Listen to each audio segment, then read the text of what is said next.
Alors, je vais te dire comment est-ce que la Chassidut a dit le Manishtana. D'accord? Manishtana. Message de Mordechai, je pense. J'ai envoyé le. Je crois que c'est en direct. Donc, Manishtana Lailazé, quelle est la différence de cette nuit?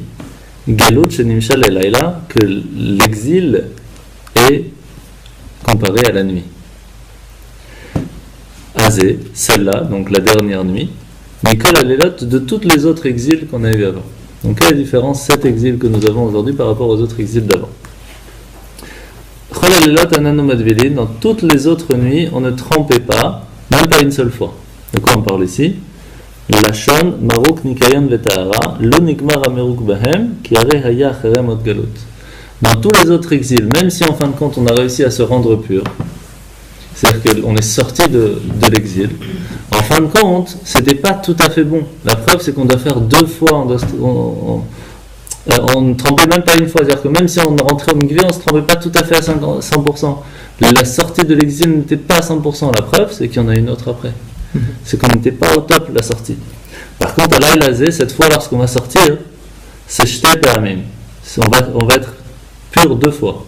On va se tremper au mikvé 2 fois. Pourquoi 2 fois? C'est simple. Une pour l'homme, pour le corps, et une fois pour l'âme, pour la neshama. Toutes les autres nuits, on mange ou du chametz ou de la matzah. Qu'est-ce que ça veut dire? Même après qu'on est sorti de l'exil, dans les autres fois où on est sorti, c'était en fin de compte, même si on est sorti, c'était en fin de compte une partie qui est sortie. Le corps est sorti. Le corps est sorti de l'exil, et même de temps en temps, on a eu des moments que l'âme est sortie d'exil. Pourquoi? Parce qu'on a eu des moments de matzah, que notre orgueil, l'orgueil du juif est descendu. On était battel, on était complètement annulé à Dieu. Mais en fin de compte, on a eu des moments où on se pensait que c'est nous qu'on a gagné. C'est pas que Dieu nous a fait sortir, c'est nous qu'on a gagné la guerre, c'est grâce à nos armes, c'est grâce à nos soldats qu'on a gagné. Et des moments où on comprend qu'en fin de compte, il n'y a pas que nos soldats, il y a Dieu derrière. Donc il y a le chametz et la matzah. Il y a des moments où on croit que c'est chametz, c'est nous, c'est orgueilleux, nous on a gagné. Et des fois on comprend que c'est Dieu qui est derrière. Là, cette fois là où on va sortir, on va voir que toutes les armes, tous les soldats, toutes les armées, il n'y a rien qui va marcher. Il n'y a qu'une seule chose qui peut nous amener à sortir de cet exil aujourd'hui, Kulo Matzah. Tout c'est enlevé. Tout ce sera sans orgueil, on ne pourra pas, c'est pas possible, ce ne sera pas logique qu'on puisse gagner même avec les plus grandes armes qu'on a.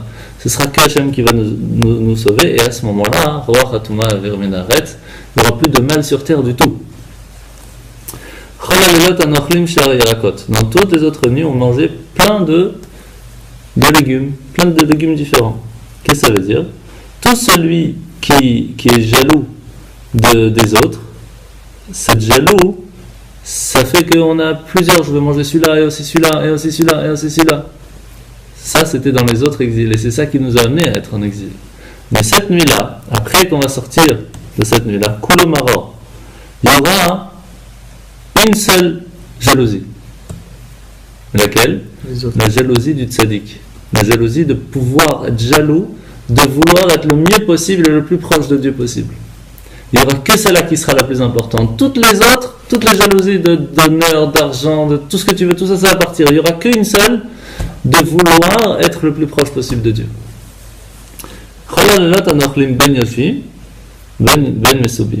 Toutes les autres nuits, on mangeait des fois assis, des fois accoudés. Qu'est-ce que ça veut dire? Premièrement, ça veut dire qu'on mangeait. Ça, c'est déjà pas mal. Mais, comment est-ce qu'on mangeait? Comment est-ce qu'on profitait de cette nourriture? Des fois, on le mangeait de façon à ce qu'on profite de la nourriture en soi. Des fois, on ne profitait pas que de la nourriture en soi, mais du moment et de l'ambiance qu'il y a aussi avec. Par contre, quand Mashiach va venir, on ne va pas seulement profiter de la nourriture. La nourriture en soi sera quelque chose qu'il va falloir manger parce qu'il faut manger. Mais on va profiter de tout ce qu'il y a autour de la nourriture, de l'ambiance, de la spiritualité qu'il y a derrière. C'est ça qu'on va profiter. Ça, c'est le Manishtana véritablement lu qu'on doit lire normalement cette année. Ok? Alors, la semaine dernière, on avait déjà pas mal avancé. On avait fait jusqu'aux 4 enfants, hein, c'est ça? C'est ça. Alors, on va continuer. Je sais plus. Alors, c'est quelle page? Page 103. J'ai entendu une une explication des quatre enfants, Vas-y. enfin 5. Pas mal, il y avait quelqu'un me disait que le Raham c'était. Donc à l'époque, tout le monde était religieux, tout le monde suivait la Torah, étudiait la Torah, etc. Et que ça représente une génération. Que le Racha représente la génération d'après, qui s'est énervé après ces gens-là, qui ont dit ouais, ça m'a saoulé, avec ton étude, etc. Moi je laisse tomber.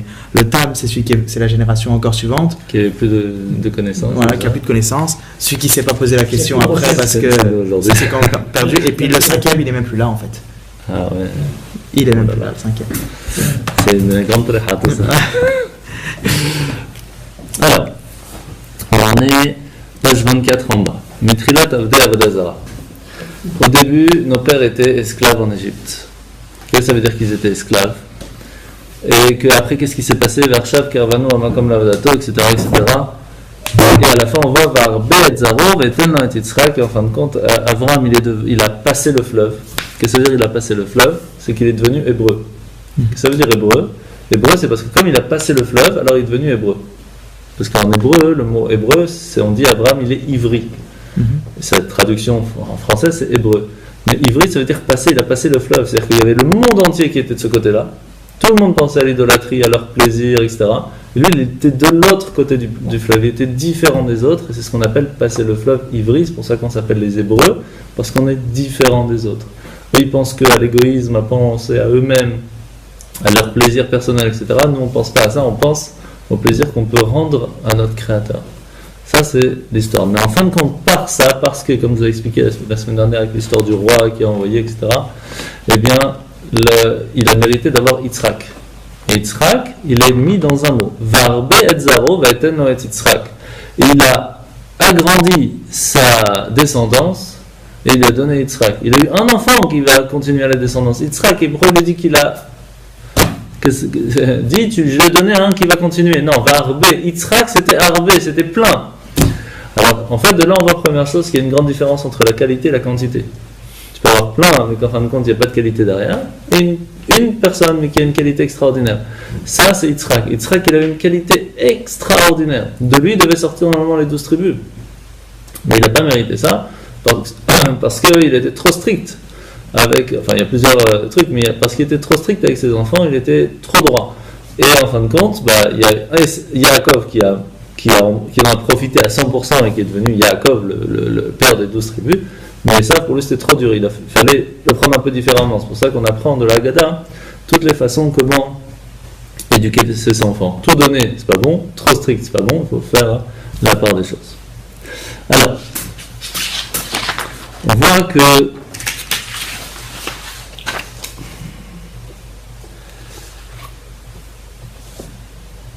lorsque, imaginez, vous rentrez à la maison et que Baruch Hashem, la dame elle a fait un bon repas, et qu'on mange, on dit ah c'est dommage, j'ai pas d'épices, et qu'on rajoute des épices, c'est encore meilleur. En fin de compte, qu'est-ce qui est le plus important, le repas ou les épices? C'est le repas. On peut pas manger que les épices. Dans le judaïsme, la Torah c'est le repas, les épices c'est le cœur qu'on y met. Faire les commandements c'est la même chose, faire le commandement c'est le repas, mettre du cœur à l'intérieur c'est les épices. On ne peut pas dire je suis juif que dans le cœur. Ça ne marche pas. Ça c'est que les épices. On ne mange pas des épices. On mange le repas. Et Hachem la même chose. Lui ce qu'il veut c'est le repas. Alors de temps en temps il y a des épices dedans, c'est meilleur. S'il n'y a pas, au moins il y a le repas. C'est pour ça qu'il faut faire attention lorsqu'on pose une question pour essayer d'avoir une réponse, pas faire comme le rachat. Parce que le rachat, regardez dans le texte, il pose la question qu'est-ce que c'est que tout ça? Qu'est-ce que vous faites là? Qu'est-ce qu'on lui dit? Lachem velolo pour Afatei Ketchina Marlo, Ba'avourze Asa Hashem li betzetim mitzrayim. Dieu m'a fait ça à moi qui m'a sorti d'Égypte. Li velolo, à moi et pas à lui. Pourquoi tu dis pas à moi et pas à toi? Ah oui. Il vient de te poser la question, on est à moi mais pas à toi. Pourquoi il dit à moi mais pas à lui? Parce que ça c'est le style de personne qui pose des questions pour embêter, pour poser la question. Après il sauve, il n'a pas besoin de réponse. Alors pour les gens qui sont sur place, qu'après ils peuvent être touchés du problème qu'il a mis sur la table, dis sache que malheureusement, quand on vient poser des questions juste pour embêter le monde, pour moi je serais sorti, mais lui, regarde, il est là-bas déjà. Il ne serait pas sorti. Donc faire attention lorsque tout ça, la base en fin de compte, c'est le repas, c'est pas les épices. C'est vrai que le cœur est très important, sinon c'est un corps sans âme, mais en fin de compte, il ne faut pas oublier la base.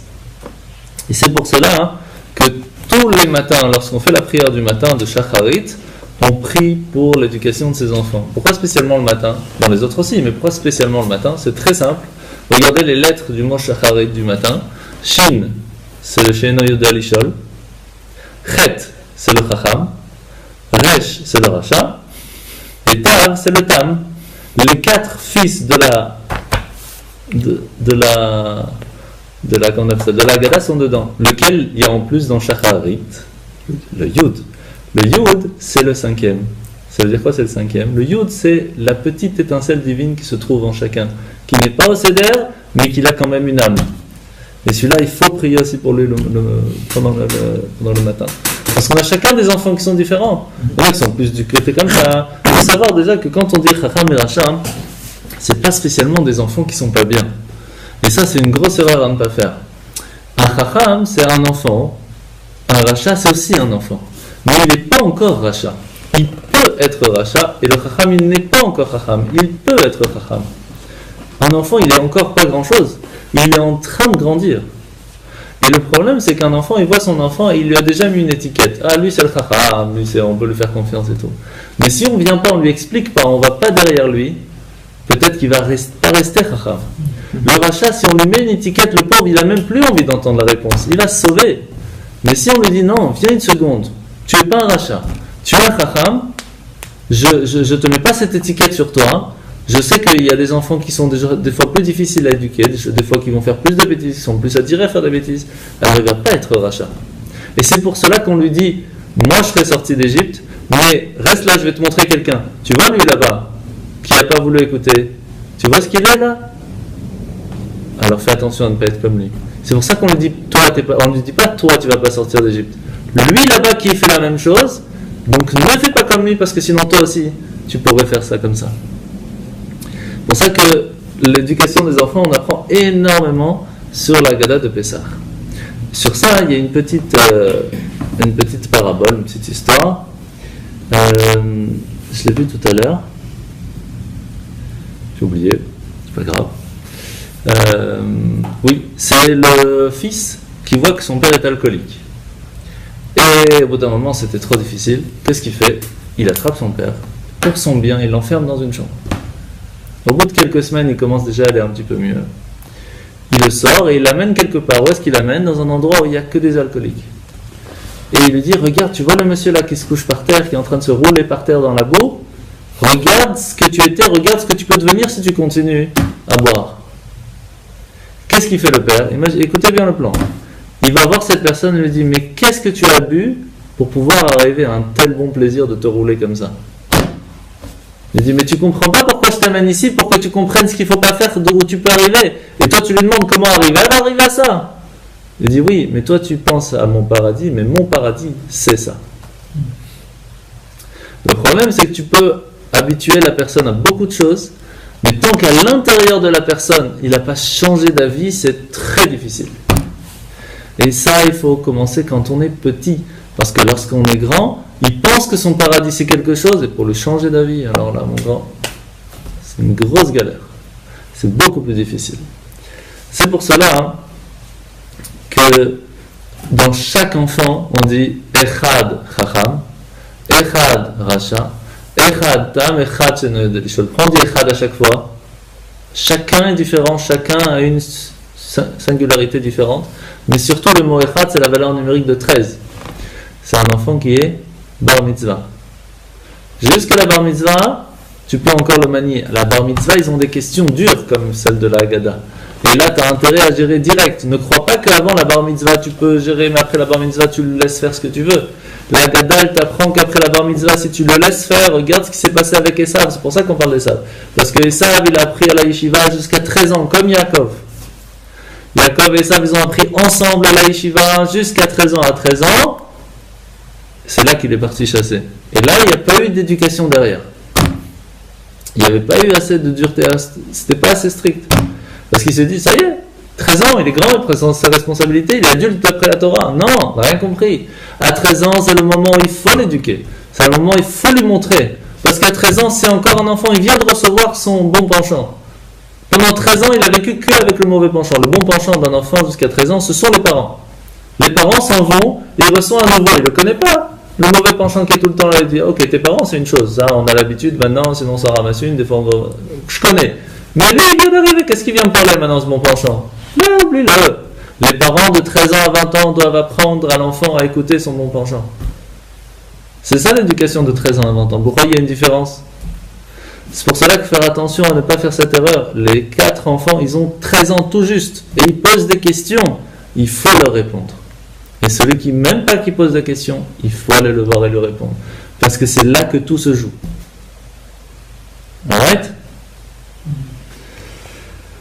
Alors maintenant, qu'est-ce qui se passe? Tout de suite là, à la page 24, on dit les Bnei Israël, ils étaient esclaves. L'Arizal lui pose la question, qu'est-ce qui avait tellement besoin de construire toutes ces villes? La ville de Pithom et Ramsès, qu'ils ont construit les pyramides.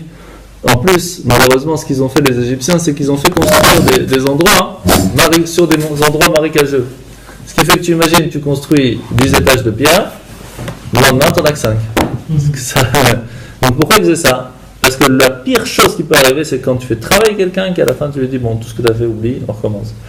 Il n'y a pas eu de plaisir de ce que tu as fait. Quand il y a un plaisir derrière, tu te dis, bon, en fin de compte, j'ai quand même fait quelque chose qui va tenir, qui vaut quelque chose. Mais si en même ça, il n'y a pas, ça c'est le pire. Alors le Harizal, il dit que ces pierres qu'ils ont dû faire pendant ces 210 ans, ce sont les pierres qui ont été construites à la tour de Babel et qu'il fallait rattraper. Quand il y a des gens qui ont voulu faire la tour de Babel, il y a eu 3 sortes de personnes. Il y a des personnes qui ont dit on va faire une tour très très grande pour aller tout en haut, pour se protéger s'il y a encore un déluge, au moins on sera tranquille. Ces gens-là, Dieu il a dit bon, ils n'ont pas été vraiment contre moi, même si j'avais prévu qu'il n'y ait pas de... Donc, à la tour de Babel, il y a eu 3 sortes de personnes. Les premiers qui ont voulu simplement se protéger du déluge, ils n'ont pas vraiment fait contre Dieu, même si Dieu il avait promis qu'il n'y aurait pas eu de déluge complet. Ils ont quand même eu très peur. C'était il n'y a pas très longtemps avant, donc ils se sont dit on va faire quelque chose. Donc eux, Dieu il les a simplement pris, il les a ramenés chez eux. Il les a pas punis. Il y a une deuxième sorte de personnes qui ont dit non, on va les monter et on va se battre contre Dieu. Eux, il les a changé la langue. Comme ça, ils se sont battus entre eux et ils n'ont pas pu se battre contre Dieu. Et les troisièmes, ils ont voulu être des dieux. Ils se sont dit, on va monter là-haut, on sera des dieux, ce sera nous les boss. Hachem, il les a transformés en singes et en démons. En singes? En singes. En singes, en démons. Et d'autres en démons. C'est comme ça que... On n'est pas nombreux aujourd'hui. On n'est pas millions. Il n'y a pas la quantité, il y a la qualité. Mais il y a la qualité. Ah, mais... Allez, ça va. זה לא שבוע הבא אם אני לא לא, בבקשה. זה בבית. בבית, נעבור לבית אחרי זה. לא הבאת אותם? שכחתי. כן, כתבתי, אז זה, אמרתי, שמתי בצד. אני רק רוצה להגיד לך, כשאתה עושה את ההקלטה, לא שומעים כלום, אתה צריך להגביר את המיקרו. ברוך השם. ככה שתדע. ברוך השם. Alors, c'est pour ça que Darwin il dit que sa théorie c'est que l'homme vient du singe, alors qu'en fait, d'après la Torah, c'est le singe qui vient de l'homme. À ce moment-là, il y a eu une transformation de l'homme au singe. Alors, on continue. Donc, les pierres qui ont dû être faites, c'était pour rattraper ces pierres qui ont été construites à ce moment-là.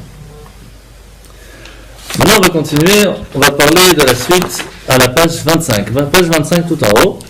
Quand tu dis rattraper, tu veux dire pour annuler le fait d'avoir construit la tour. Oui, c'est ça. C'est ça que tu dis. Pour rattraper la faute qu'ils ont fait à ce moment-là. Donc, Maror. Baruch Shomer Avtachato, נכון? ברוך שומר. ברוך שומר הבטחתו.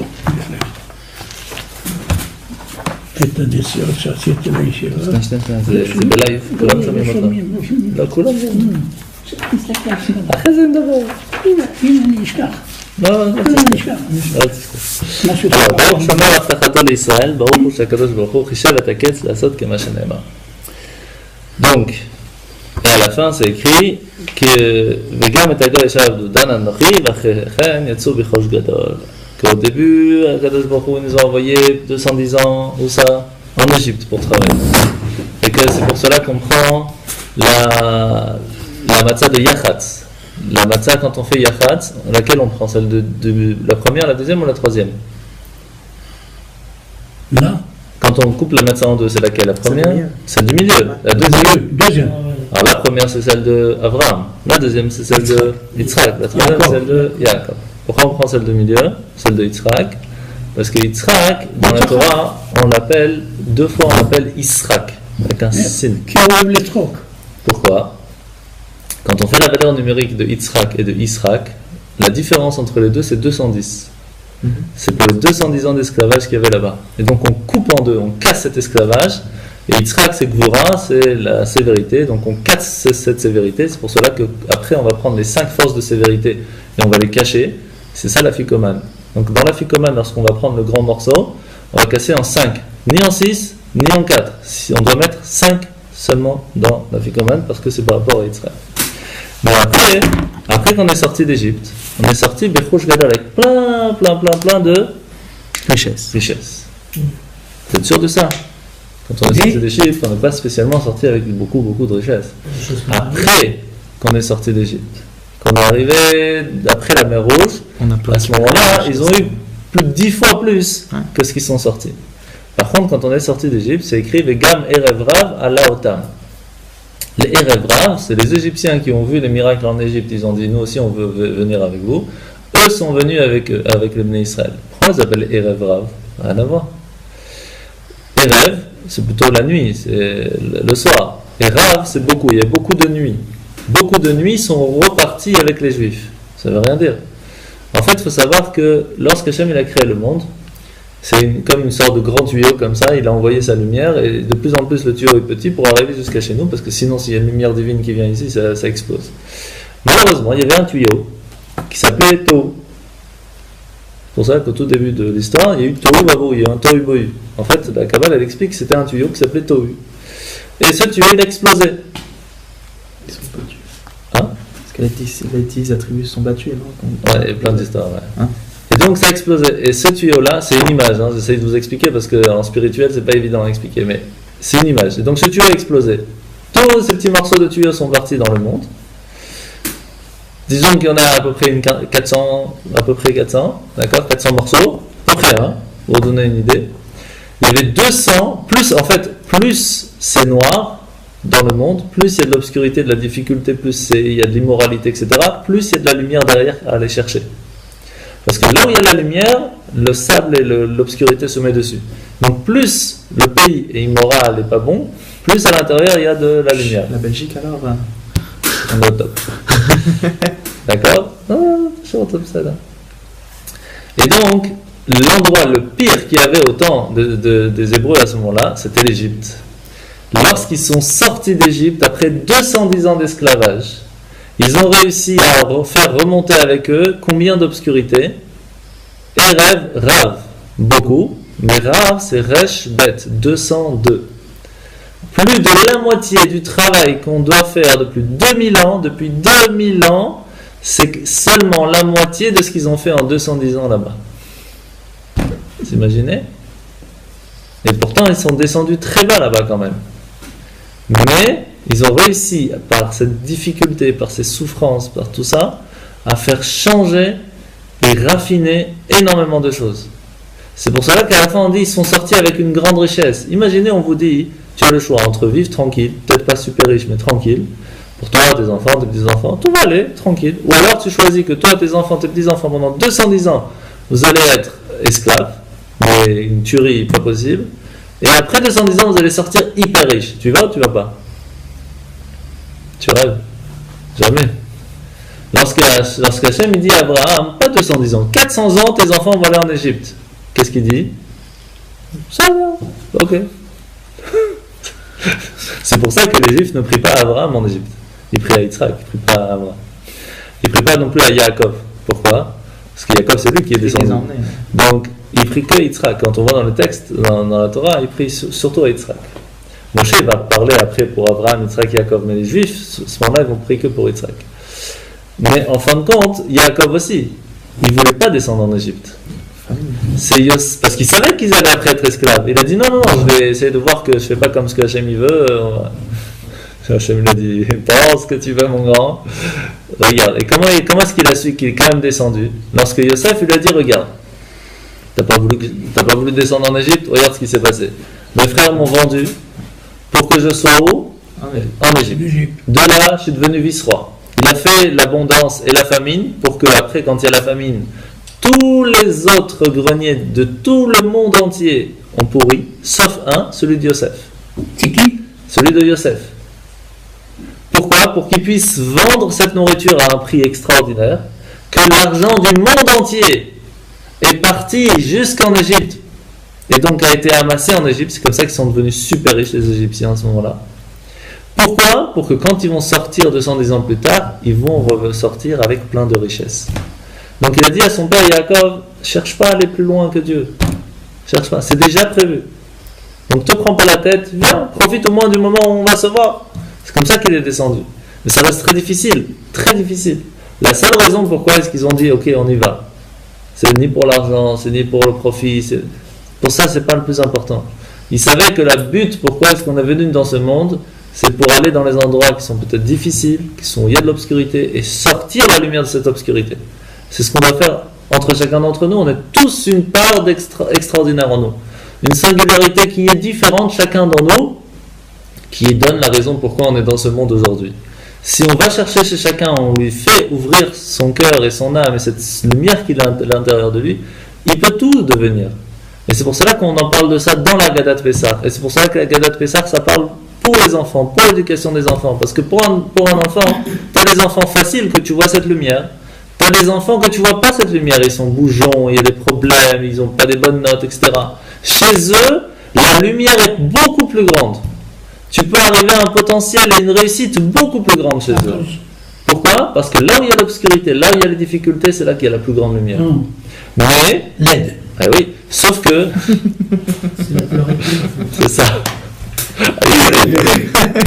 Mais par contre, pour pouvoir faire ça, sachez qu'il y a 5 styles d'enfants. Le Chacham, le Racha, le Tam, le Shenoé d'Alishol, et les 4, ce sont des enfants qui sont nos enfants. Et les 4, il faut les éduquer chacun d'une façon différente, on ne peut pas donner la même éducation. Mais il y a le 5e aussi. Et le 5e, il n'est même pas là. Et bien celui-là, il a aussi quelque chose. Et il faut l'aider. C'est pour ça que tout est basé là-dessus. Ok? Pour ça, les enfants doivent faire le Manishtana. Pourtant, dans le Manishtana, on donne que 3 réponses, pas 4. On donne la réponse pourquoi la matzah, parce que c'est la liberté. On donne la réponse pourquoi le maror, parce que c'est pour se rappeler que c'était amer. On donne la réponse prends sa coude, pour dire qu'on est libre. Mais quelle différence ces jours-là que les autres jours? Oui, mais on ne donne pas la réponse pourquoi on trempe de trucs. Prends, on trempe le maror dans le soleil, que ça nous change. On ne donne pas la réponse dans la Gada. Parce que on apprend à l'enfant que pour pouvoir grandir, il faut des réponses, il faut la réflexion, il faut Chomé Ahava, c'est-à-dire il faut aussi l'amour des parents, etc. Mais il faut une 4e chose. C'est la confiance que si le père et la mère ils te disent quelque chose, même si tu ne comprends pas, il faut le faire. Mais il y a des questions qui doivent rester questions. Et quand l'enfant sait ça, il n'y a pas de stress, il va pouvoir avancer. Parce que si on pense qu'on peut tout comprendre pour pouvoir arriver à faire, on est mal barré. Il y aura des choses dans la vie qu'on ne pourra pas comprendre. Ça, c'est la base de tout ça. C'est pour cela c'est pour ça que quand on va voir tout de suite, juste après Veïche Hamda, que vous voyez là, c'est écrit Tseoulmad. Sors et apprends. Ça veut dire quoi, sors et apprends? Sors de ta logique. Tseoulmad. Sors de ta logique. Sors de ta logique que tu as l'habitude de voir tout le temps. Arrête avec ta pensée qu'on t'apprend. Sors de tout ça. Et va étudier.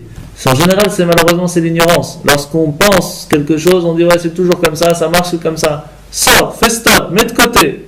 Regarde, il y a peut-être autre chose. Regarde, qu'est-ce qui te... Mais pour pouvoir apprendre quelque chose de nouveau, il faut d'abord sortir. C'est comme quand quelqu'un qui vient à une conférence et qui s'assoit comme ça. Tout de suite, je ne sais pas si vous connaissez un petit peu le langage du corps, Quand on se met à l'arrière, c'est qu'on se braque, et si on met comme ça, c'est qu'on se protège, direct. Donc, vous voyez quelqu'un en conférence comme ça, c'est que tout de suite, ça sert à rien de parler avec lui, il va rien entendre. Il peut tout entendre, tout comprendre, il n'y a rien qui va rentrer. Pourquoi? C'est très simple. Il vient avec ses idées, il ne va pas changer d'idée. Quelqu'un qui vient qui est comme ça. Il a sa fierté. Bien sûr. Quelqu'un qui est comme ça, c'est qu'il veut apprendre, il veut écouter. Il s'approche vers, automatiquement, ça va lui faire réfléchir, même s'il ne peut peut-être pas être d'accord. Mais il va se dire, ce que je connais, ok, je mets de côté, je vais écouter. Peut-être il y a quelque chose de nouveau. Tant qu'il n'y a pas cette approche, il n'y a rien qui marche. Ça ne sert à rien, tu peux parler, tu peux nous montrer tout ce que tu veux. Et ça, c'est une base. Pour cela que la base, c'est Tse ou le Mad. Sors, puis apprends. Maintenant, Ve'ish Amda. C'est quoi Ve'ish Amda? Ve'ish Amda. C'est elle qui nous a gardés, qui nous a fait tenir jusqu'à aujourd'hui. C'est qui elle? Parce que c'est Dieu en général, pourquoi on l'appelle elle?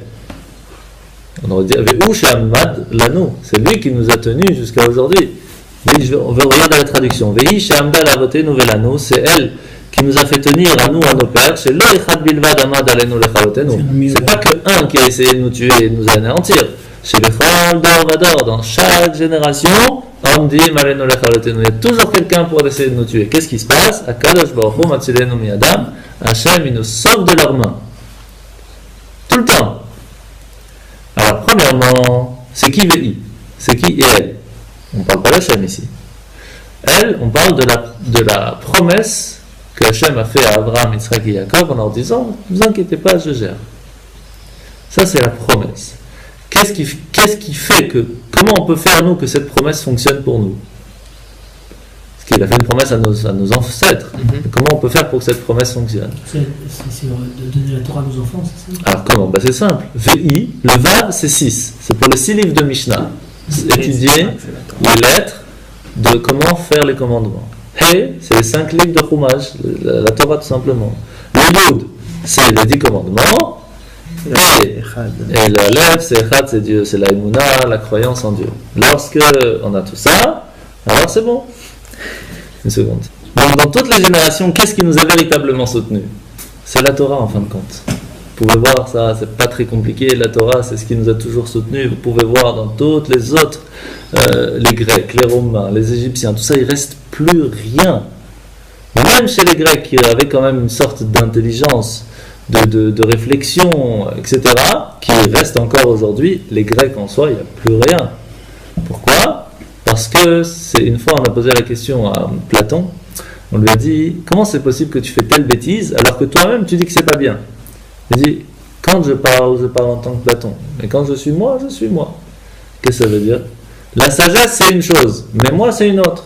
La Torah nous a dit, si tu peux apprendre la Torah comme ça, c'est que tu n'as rien compris. La Torah, elle est là pour te changer. Il faut que la Torah soit une partie de toi. Si tu te dis, la Torah, il faut faire, mais fais ce que je dis, fais pas ce que je fais, c'est que tu n'as rien compris à la Torah. Et ça, c'est la grande différence. C'est pour ça que la Torah, ça nous a toujours sauvés, parce que la Torah, c'est une partie de nous. On ne peut pas nous enlever de la Torah.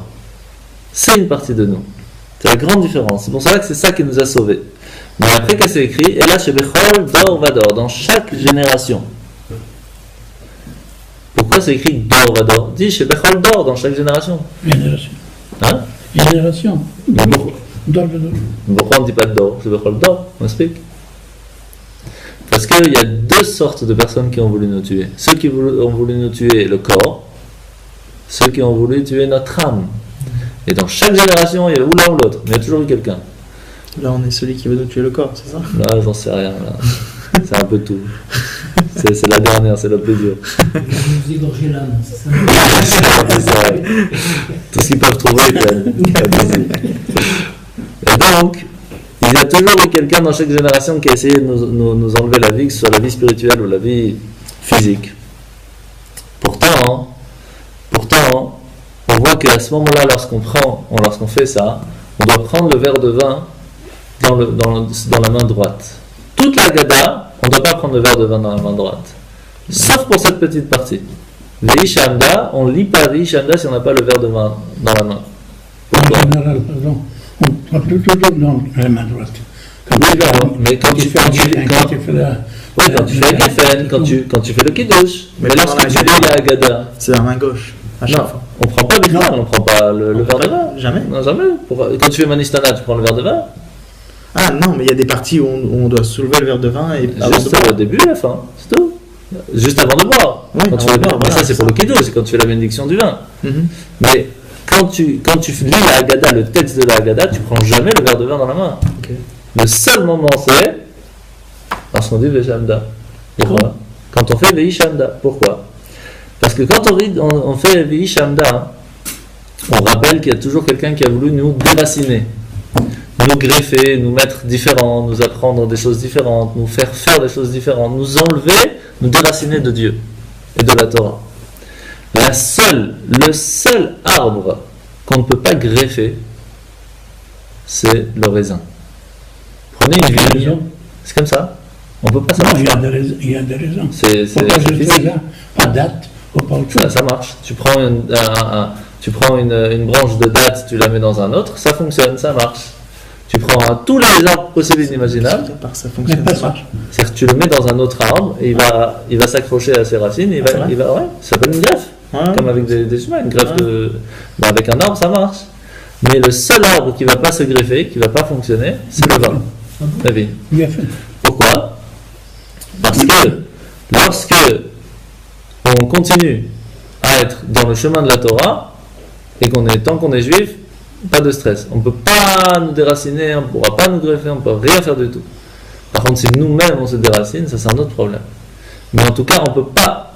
C'est pour cela qu'il dit, si toi, si toi tu prends dans toi cette Torah, tu prends les 6 livres de Mishnah, les 5 livres de Torah, la Emouna, les 10 commandements, tu fais ça, il n'y a pas de stress. T'es tranquille. C'est pour cela C'est mieux que... qu'une assurance. Hein? C'est mieux qu'une assurance. Ah, c'est mieux que l'omium. Ça coûte cher. Là, quoique étudier, ça prend du temps. Hein. Mais c'est un kiff. Un kiff international. Et donc, qu'est-ce qui va se passer en fin de compte? Dieu va nous sauver de leurs mains. Pourquoi il ne dit pas tout simplement il va nous sauver? Parce qu'ils ne se rendent même pas compte que c'est de leurs mains qu'on est sauvé. Par exemple, Pharaon, il a dit je veux pas il y a un astrologue qui vient voir Pharaon. Il dit j'ai vu dans les étoiles qu'il y a un enfant garçon qui va naître. Il ne savait même pas s'il était juif ou égyptien. C'est pour ça qu'au début il a voulu tuer les deux, Pharaon. Mais en tout cas il va venir, il va détruire l'Égypte. Qu'est-ce qui va se passer? Il va demander à ce qu'on tue tous les petits garçons juifs. Qui va être l'enfant juif qui va en fin de compte détruire l'Égypte? Celui que Pharaon lui-même va amener chez lui à la maison. Donc par qui est venu le sauveur? Par Pharaon lui-même. Donc Hachem il va faire que de leurs mains on est sauvé. Aman il a voulu tuer les Juifs. Qu'est-ce qu'il a fait faire? Il a mis dans la tête d'Aman que peut-être Achashverosh va se marier avec sa fille. Donc il a fait faire tuer Vashti pour qu'Achashverosh se marie avec sa fille. En fin de compte c'est Esther qui va être la reine. Donc c'est grâce à Aman qui a tué Vashti que Esther va devenir reine et qui va en fin de compte faire tuer Aman. Donc c'est de lui-même qui se tape dessus. C'est ça qui est extraordinaire. C'est comme ça, et c'est comme ça partout. Et Edom et Ishmaël Ils vont se taper ensemble à la fin, etc. Tout en fin de compte est géré. Alors, après c'est écrit Yitzeulmad. Ça on a déjà expliqué un petit peu. Mais on parle de Lavan. Lavan, qu'est-ce qu'il a voulu faire? Ma bikesh Lavan arami la sote Yaakov avidon, je sais pas le gazar et la scharim, Lavan bikesh Yaakov et Akol. Lavan il a voulu tuer d'un coup Yaakov et donc tout le peuple juif, alors que Paro voulait tuer que entre guillemets les garçons. Qu'est-ce qui est pire d'après vous? C'est plus ce qu'il a fait par En fait, Lavan il a voulu tuer le corps de Yaakov. Pharaon, il a dit, je suis plus intelligent que Lavan. Parce que Lavan, il s'est dit, je vais tuer tous les juifs, mais ça, je sais que c'est impossible. Parce que tuer tous les juifs, Dieu ne va jamais laisser. Impossible. Et Pharaon, il faut savoir que Pharaon était très intelligent. Il avait des gens à côté de lui qui étaient très intelligents. Et donc, ils lui ont dit, c'est pas possible. Tu veux tuer tous les juifs? Impossible. Tu peux les mettre en esclavage, faire ce que tu veux, mais les tuer, impossible. Par contre, il a dit, on va faire moite-moite. On va, d'un côté, les tuer de façon physique, les garçons, comme ça il n'y a plus d'études, il n'y a plus la racine de la Torah. Les femmes, on va les assimiler. Et comme ça, tout seuls, ils vont partir. Les hommes. Et c'est ça qui était encore pire chez Pharaon. C'est pour ça qu'on ramène ici l'histoire de Lavan, pour nous donner la différence qu'il y en a qui ont voulu nous tuer de façon physique et d'autres qui ont voulu nous tuer de façon spirituelle. Qui n'est pas la même chose et qu'il faut faire très très attention à ça. Après, ils sont descendus en Égypte, mais ils étaient Anous. Anous, ça veut dire ils n'ont pas eu le choix. Pourquoi? Pourquoi ils n'ont pas eu le choix?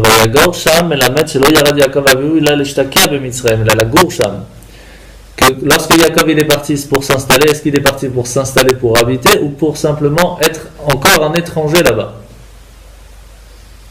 Pour habiter, mais être étranger là-bas. Un guerre c'est un étranger. Il y a Gor Sham. Comme quand il est arrivé devant Pharaon, il lui a dit on est venu pour habiter dans cette terre, mais en tant qu'étranger, parce que pour l'instant on n'a pas de quoi manger autre part. Pourquoi? Parce qu'il y avait la famine en Israël. Et maintenant, laisse-nous habiter dans le pays de Goshen. Pourquoi ils sont partis à Goshen? Vous avez une idée? En fait, il faut savoir que le pays de Goshen appartenait à Sarah. Lorsqu'Abraham Avinu et Sarah sont allés en Égypte, Sarah était cachée dans un coffre pour ne pas que les Égyptiens la prennent. En fin de compte, ils l'ont attrapée, ils l'ont emmenée chez Pharaon. Pharaon a une malédiction, il avait peur, etc. Donc il a renvoyé Abraham, il a donné plein de cadeaux. Un des cadeaux, c'est qu'il lui a donné la terre de Goshen. C'est pour ça qu'après ils sont allés s'installer là-bas, parce que Yaakov, mais ça c'est toute une conférence assez compliquée, que Yaakov voulait pas manger de Pharaon, rien. C'est pour ça qu'il avait peur, qu'il voulait pas venir manger rien du tout de Pharaon. C'est pour ça qu'il est habité à Goshen et qu'il a mangé que ce que Yosef lui a donné de sa poche à lui. Il n'a rien pris de Pharaon lui-même. Donc,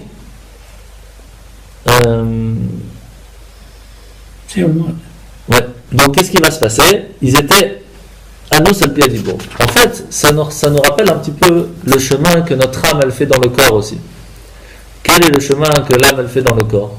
Exactement la même chose. Lorsqu'elle descend, l'âme, elle n'a pas de volonté de descendre. Elle n'a pas envie de descendre. Imaginez, vous êtes juste à côté de Dieu, juste en dessous du trône divin, tranquille, faites la fête à la plage avec un petit sirop, tout comme il faut, et on te dit, bon, tu sais quoi, regarde, tu as deux choix. Ou tu restes là, mais tu ne vas pas tellement évoluer, ou tu descends en bas, tu peux monter de niveau extraordinaire, mais tu peux aussi descendre de façon extraordinaire. Qu'est-ce que tu choisis? C'est rare les gens qui vont prendre le risque, c'est très très rare les gens qui vont prendre le risque. Et si tu loupes, tu recommences, c'est tout. Ah ouais, non mais quand tu recommences, ça fait mal. Donc, c'est mieux que de rester à rien faire. Bah, ça dépend, hein. Ça dépend. Hein. Comme redoubler à l'UNIF. Difficile. C'est pas évident de prendre des risques. C'est pas tout le monde qui est prêt à ça. Eh bien, l'âme non plus ne veut pas descendre. C'est pour ça qu'on a été à nous. On n'a pas eu le choix de descendre dans ce monde. Personne ne nous a demandé le choix si on avait envie de descendre ou pas. Ni où, ni avec qui, ni quelle éducation on va avoir, ni qu'est-ce qu'on va manger, ni quel notre destin. On n'a rien choisi, rien. Mais il faut savoir que quand on vient dans ce monde, c'est juste Vayagor Sham. On n'est que étranger dans ce monde. C'est que pour un moment. C'est fictif. C'est facultatif. C'est pas du tout pour l'éternité. Et donc pendant ce moment-là, on a deux choix. Ou on comprend que c'est facultatif et donc on prévoit juste ce qu'il faut pour le moment où on en a besoin. Et on fait comme Yaakov. Yaakov, lorsqu'il est habité chez Lavan, il est resté 20 ans chez Lavan. Mais lorsqu'il est rentré, il a dit à son frère, tu sais, moi j'étais là-bas, mais j'ai garti là-bas. J'ai habité là-bas. Le mot gar, encore une fois étranger. J'étais étranger. Pourquoi? Parce que le mot garti, ça fait tariak. C'est le même lettre que tariak. Tariak, c'est la valeur numérique de garti, c'est la même, c'est 613. Il dit à son frère, j'étais là-bas, mais j'étais étranger là-bas. Ma véritable maison, c'est où? C'est les 613 commandements. Lorsqu'on vient dans ce monde, on doit aussi la même chose. On doit habiter de façon étrangère. Il ne faut pas penser qu'on peut habiter et que c'est notre maison et que ça y est. Non, non, pas du tout. Notre maison, c'est la Torah. Et si on habite dans la Torah, il n'y a aucun stress. Aucun stress. Parce que là où on est, on aura toujours quelque chose. C'est comme cette histoire dans le bateau, il y avait plusieurs personnes, des commerçants qui étaient là, chacun montrait sa marchandise, et moi j'ai ramené ci, moi j'ai ramené ça. Puis il y avait une personne qui était là-bas, avec son petit livre, il dit, hey, toi qu'est-ce que tu as? Il dit, ça c'est ma sagesse, mon trésor, on ne pouvait jamais l'avoir, c'est un truc très spécial. Il dit, qu'est-ce que tu as? Rien dit, qu'est-ce que tu racontes? Ils arrivent, il y a des pirates qui arrivent, ils prennent tout. Ils arrivent, ils sont tout nus, ils n'ont plus rien, ils arrivent au port, et là tout le monde vient accueillir le rabbin. Il dit, c'est quoi ton trésor? Il dit, mon trésor, c'est ce que j'ai étudié et ce que je tiens encore jusqu'à aujourd'hui. Et ça, personne, jamais, tous les pirates du monde pourront venir, ne pourra jamais me l'enlever. Là, on comprend ce que c'est le trésor. Et c'est ça qu'ils sont ressortis avec tous les grands trésors. Et ils sont rentrés à combien? Une temerat, kama shenemar beshivim nefesh, yatsu avotecha mitzrayma. Ils sont descendus à 70. Vous avez fait le compte quand vous avez pris le Chumash, il y avait combien? 69. Ouais, parce qu'il y en avait non. Une qui est née juste à l'entrée. Juste à l'entrée. Juste à l'entrée. Et donc, ils étaient en fin de compte 70 à descendre. Et c'est pour cela aussi que, pour rappeler ces 70, qu'on boit du vin, spécialement, parce que Yain, c'est la valeur numérique de 70. Ça, c'est un grand rapport, on apprend ça avec la Megillah d'Esther, etc., etc. Mais bon. Donc là, c'est aussi le rapport. Qu'est-ce qui va se passer après? On dit toujours dans le même sujet, on parle deux fois du sang. Pourquoi on parle deux fois du sang? Parce qu'il y a deux sangs qui nous a fait permettre de sortir d'Égypte. Il y a le sang du Korban Pessah, du sacrifice pascal qu'on a mis sur la mezouza, et il y a le sang de la Brit Mila, la circoncision qu'ils ont dû faire. Comment ça se fait qu'ils ont fait la circoncision juste avant de sortir d'Égypte? Parce que lorsque Moshe il a fait le sacrifice pascal, il y a eu une odeur du Gan Eden qui s'est mélangée avec et qui est partie dans toute l'Égypte. Et tous les Juifs, ils sont fait la queue comme ça pour pouvoir manger. Et Moshe leur a dit, je veux bien. Mais le problème, c'est qu'Hachem, il m'a dit, celui qui veut manger du Korban Pessah, il doit avoir la Brit Mila. Sinon, on ne peut pas. Et donc, ils ont tous fait la circoncision avant de sortir.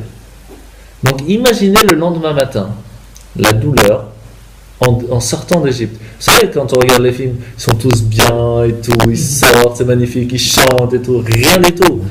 Imaginez qu'il y avait des gens qui étaient sans pieds, sans mains, la moitié de la tête explosée, les oreilles, je vous raconte même pas, frappés, fouettés, malades. Il y a eu 4 cinquièmes qui sont morts, ça veut dire qu'il y avait, chaque personne devait s'occuper de 30 enfants, à peu près. Et ils venaient de faire la circoncision juste avant, il n'y avait pas d'hôpital, tout ça. Hein, donc imaginez comment ils sont sortis d'Égypte. Rien à voir avec ce qu'on a l'habitude de comprendre et de voir. Hein. Rien à voir. Tu vois le plan. Et donc ils arrivent devant la mer, c'est compréhensible qu'ils n'en peuvent plus, quoi. Ils n'en peuvent plus, c'est normal. T'imagines, après 3 jours qu'ils marchent, sont explosés, qui se marchent sur l'autre. Les gosses, te racontent pas l'histoire. Ils ont rien à manger, ils ont que des matzot. T'imagines comment ça doit être? C'est pas comme on voit dans le film, rien à voir. Et la mer, hein, ça pique le C'est normal, t'imagines. Donc c'est pour ça qu'ils sont pas voulu aller dans l'eau. Normalement, ça doit être. C'est ouvert.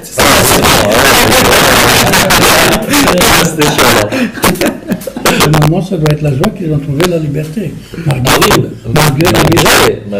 mais ils voulaient La liberté, il n'y a pas de. Enfin, décrit comme ça, c'est pour c'est pas évident. C'est pire. C'était pas évident. Mais c'est pour ça que quand ils sont arrivés devant le mont Sinaï, les anges ils ont dit à Dieu, ne leur donne pas tout de suite la Torah. Tu peux pas donner la Torah à un peuple qui est tout explosé comme ça. Comme ça que tu veux, c'est pas possible. Alors les anges ils ont dit, attends 100 ans que. Voilà, c'est comme ça, c'est écrit. Qu'ils ont des enfants, que ces enfants seront bien, etc. À ce moment-là, tu donneras la Torah. Hashem il a dit non, c'est eux qui sont sortis d'Égypte, je leur ai promis, je vais leur donner la Torah. Et il les a tous guéris à la seconde. Tous. C'est à ce moment-là qu'il y a eu plein de choses qui sont passées après. Ça, c'est plus pour Shavuot. Ouais, on va mettre de côté. Ok? Alors, en fin de compte, à la fin, hein, c'est écrit et qu'ils sont nus et dénudés. Pourquoi on parle de ça? Parce qu'il y a 3 choses qui a sauvé, qui a fait tenir le peuple juif, qui ont fait qu'en fin de compte on a pu sortir d'Égypte. Quelles sont ces 3 choses? Le premier, c'est qu'ils ont gardé leurs habits, qu'ils s'étaient habillés comme des juifs, que dehors, quand on voyait quelqu'un ou qu'on demandait à un caricaturiste égyptien, vas-y dessine-moi un juif, ils mettaient le juif avec la kippa, les tzitzit, enfin je ne sais pas comment ils s'habillaient avant, mais ils n'étaient pas habillés comme les Égyptiens. Aujourd'hui, quand tu demandes à quelqu'un de dessiner un juif, il va te faire la même chose, le chapeau, les péotes, c'est ça un juif, c'est comme ça que les non-juifs, ils voient le juif. Ça veut dire que si on demande à un juif, c'est quoi un juif? Au moins qu'ils voient la même chose. Ouais. C'est difficile en fin de compte, c'est pas vraiment comme ça qu'on se voit. Mais c'est comme ça que le monde voit en tout cas. Donc ça, c'est la première chose qu'ils ont gardée. La deuxième chose qu'ils ont gardée, c'est quoi? C'est le nom. Ils ont gardé leur prénom et leur nom de famille. Et la preuve, c'est parce que Pharaon savait que si il voulait réussir à changer une personne juive et à lui faire changer son destin, à changer sa façon de penser, il fallait lui changer son prénom. Comment il savait ça? Parce qu'il était très intelligent, il savait lire dans les étoiles, c'était des gens extrêmement intelligents. Et ils avaient lu et compris, comme on va faire cette conférence plus tard, sur le prénom en hébreu, comment ça change le destin, etc., que lorsque le prénom d'une personne est choisi, son destin est fixé en rapport à ça.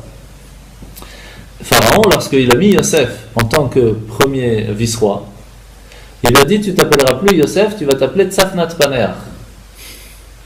Alors, il y a plusieurs écrits, mais ça, il n'y a pas de preuve tout à fait véridique, que Tzafnat Paneach en égyptien, ça se dit Imhotep. Mais il n'y a pas de preuve 100%, mais quand on lit l'histoire d'Imhotep, il y a pas mal de choses. Il a vécu pendant un moment, il y avait des années d'abondance, qu'il a mis de côté de la... Donc, il y a quand même pas mal de preuves, mais il n'y a pas une... C'est pas certain 100%.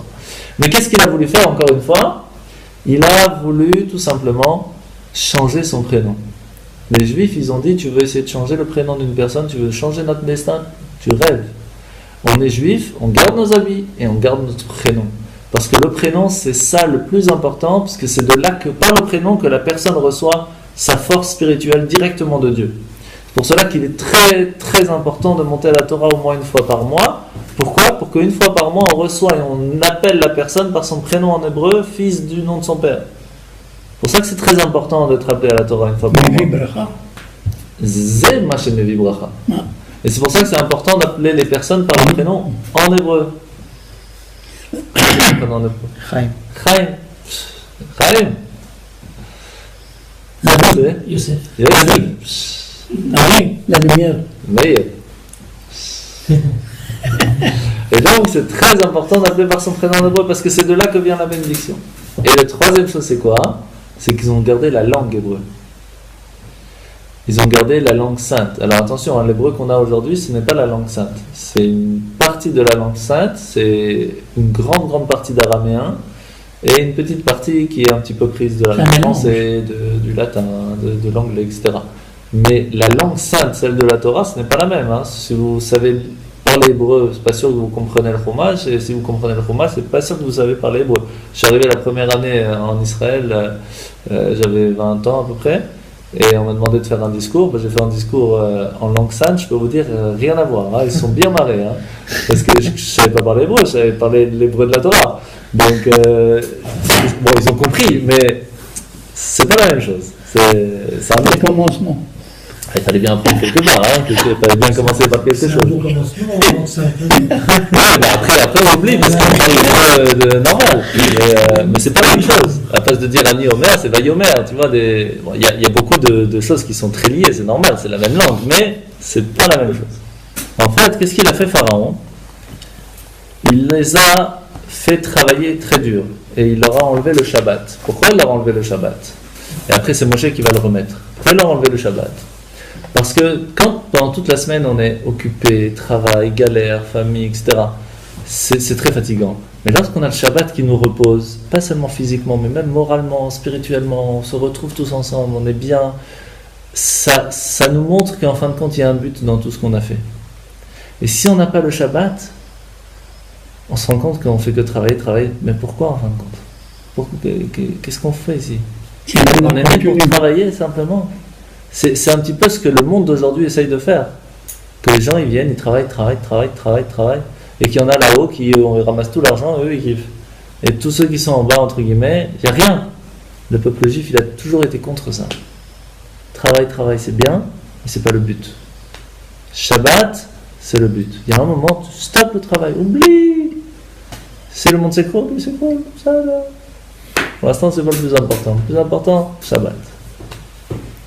Et ça, Pharaon, il l'a enlevé. Qu'est-ce qu'il a enlevé? Il a enlevé cette force qu'on prie tous ensemble, qu'on se retrouve, que tout se passe bien. Cette paix intérieure, il l'a enlevée.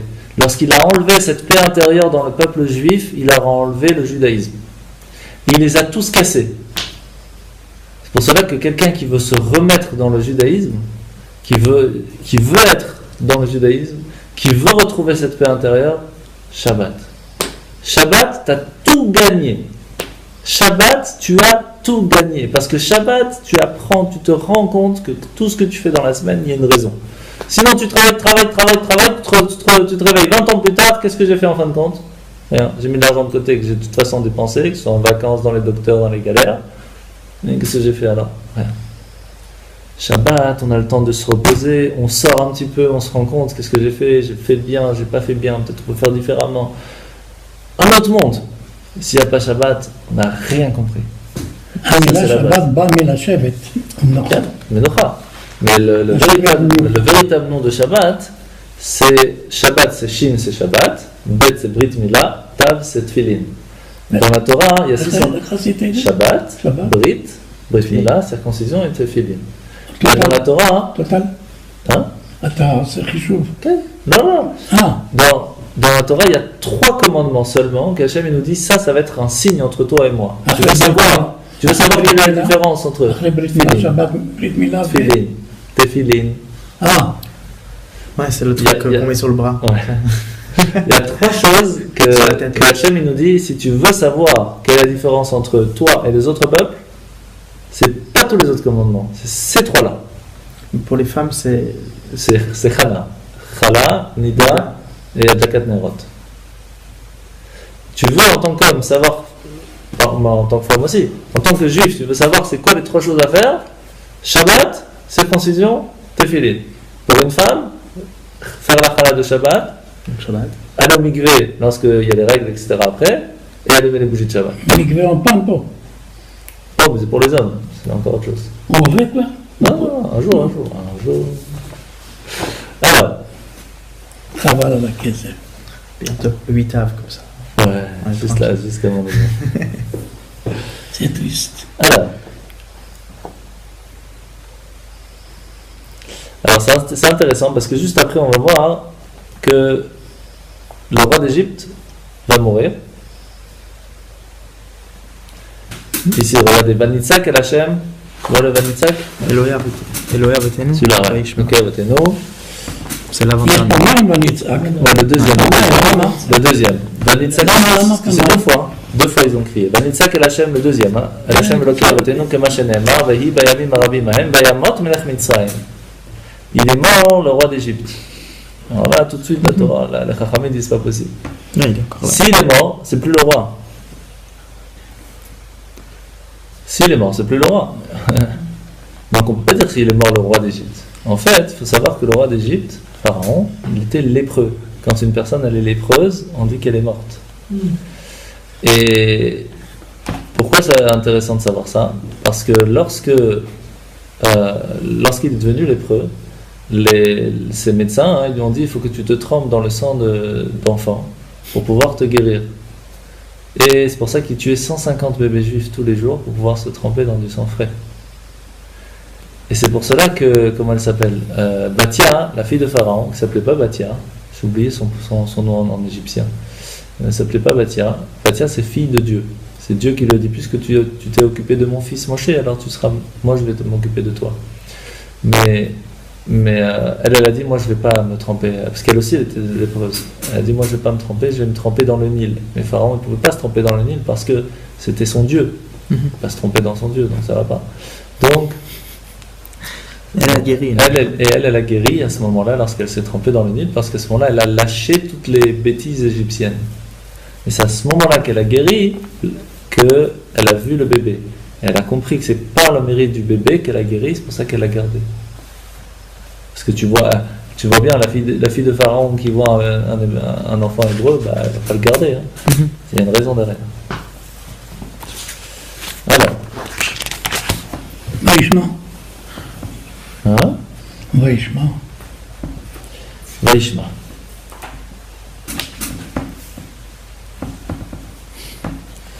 Donc après Hachem, il a entendu la voix du peuple juif. Et il va se rappeler de l'alliance qu'il a fait avec Abraham, Yitzhak et Yaakov, etc. Après, il va nous sortir avec une main forte et un bras étendu. Il va faire plein de miracles. Et c'est lui-même qui va venir pour nous sauver. Pourquoi il a besoin de venir lui-même? Parce que malheureusement, l'ange destructeur, lorsqu'on lui dit vas-y, éclate-toi, il ne fait pas de différence avec Donc il a dû Qui- l'arrêter qui- lui-même. Et encore, s'il y a une différence, il peut faire la différence. Quand il n'y a pas de différence, c'est très difficile. À ce moment-là, le peuple juif, malheureusement, ils étaient à un niveau de catastrophe. Ils étaient au 49e porte d'impureté. Ils faisaient de l'idolâtrie, ils faisaient tout, quoi. Comme les Égyptiens, il n'y a pas de différence. Les seules trois différences qu'on a dû trouver, c'est qu'ils avaient gardé leurs habits, qu'ils avaient la langue, qu'ils avaient le prénom. Sinon, tout était la même chose. Ils vivaient comme les Égyptiens. Donc, l'ange, il allait venir, il allait tout exploser. Donc, c'est pour ça que Dieu lui-même a dû venir pour dire, regarde, lui, tu crois qu'extérieurement, il n'est pas différent? Sache que je le protège. C'est un juif. Il est protégé. Et ça, l'ange, il ne peut pas comprendre. Il n'y a que Dieu qui nous protège. C'est pour cela que chaque pays, chaque peuple a un ange qui s'occupe de lui, sauf le peuple juif. C'est Dieu qui s'occupe de nous. C'est pas un ange. Et c'est pour cela qu'à Sukkot, on prend les 4 espèces, parce que derrière chaque espèce, il y a un ange qui est là qui dit vas-y pousse, vas-y pousse. Mais pour ces 4 espèces seulement, c'est Dieu lui-même qui vient et qui lui dit vas-y pousse. Comme le peuple juif. C'est pour ça qu'on prend que ces 4-là, pas d'autres. Et donc, Bayar, hein? Bayar. Yes. Il se souvint de son ראיתי malheur. קצר קצת, שנוכל ללמוד הרבה יותר. Enfin, quand on parle de se souvenir, c'est que quelque part on a oublié. Ouais. Comment on peut dire qu'il a oublié? Alors, c'est une excellente question. Sur ça, il y a pas mal de réponses. Je vais essayer d'en donner une. Il y a, en fait, c'est très difficile d'expliquer comment est-ce qu'Hachem il fonctionne parce qu'on ne peut pas dire ni qu'il se souvient ni qu'il oublie. Mais par rapport à nous, il s'est souvenu de l'alliance qu'il a fait avec Abraham, Yitzhak et Jacob. Ça veut dire, il a dit à Abraham, je vais essayer de te faire un résumé, c'est pas évident. Hein. Il a dit à Abraham, regarde, lorsque j'ai créé le monde, j'ai mis Adam et Ève qui étaient parfaits, il n'y avait pas de mal en eux. Mais ils ont mangé le fruit interdit. À cause de cela, le mal est rentré à l'intérieur d'eux. Il y a un des mâles qui est malheureusement très grave, c'est celui des Gilou Yarayot. Gilou Yarayot, c'est tout ce qui est l'immoralité entre hommes et femmes. Et ça, pour pouvoir mettre un antivirus, un vaccin sur ça, c'est très difficile à enlever. Donc il a dit à Abraham, regarde, maintenant que je t'ai choisi, pour que tu sois mon peuple choisi qui va recevoir la Torah et pouvoir faire la Torah, ce virus-là de l'immoralité, c'est le pire qui existe. Donc je vais devoir leur faire un vaccin à tes enfants. Maintenant, עכשיו, ça, בוא לנעילה. ouais, c'est l'année là. לתקיעת שופר. C'est qui? Je ne connais pas son nom, mais on connaît. Gabriel, peut-être. Gabriel. יש בעיה עם הפתיחת של הדלת? פעם כן, פעם. צריך להגיד לה. זה מוריס. או. נעילה. Allez. מזל שלא גמרנו לפני כן. Ça va bien? Vous allez bien? Si je trouve en live, vous venez pour la fin. Il a l'ordinateur.